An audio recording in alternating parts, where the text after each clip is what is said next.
In the meantime, we have to update you on the situation at the local hospitals because emergency crews, they really jumped up there and they rushed up to take the wounded victims in and try and save as many lives as they could today. And they were able to do just that. The bulk of the patients were taken to MedStar Washington Hospital Center.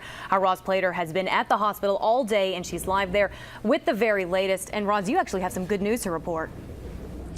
Well, we got some updated information from both the chief medical officer here at MedStar Washington Hospital Center and from the U.S. Secretary of the Navy, who came here to visit with the victims and their families. Here is what we know. First, about that D.C. police officer. At noon, we're told he was in surgery.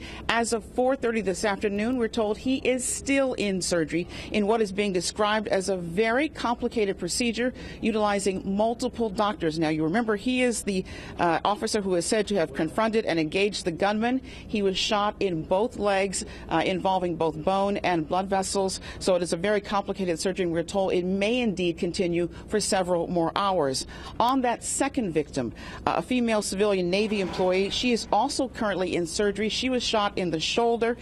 Prior to surgery, she was described as, quote, ordering the doctors and nurses around. So that's considered to be something of a good sign.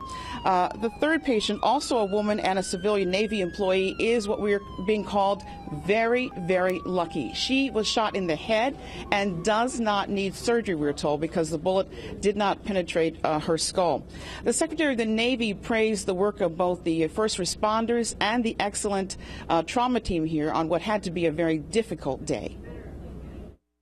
The Navy family today suffered a horrific attack, and we are a family. The civilians that work in Navy and do the critical work that has to be done suffered just a stunning and horrific blow today. I may see this every day. I may, be the chief medical officer of a very large trauma center, but there's something wrong here when we have these multiple shootings, these multiple injuries. There's something wrong.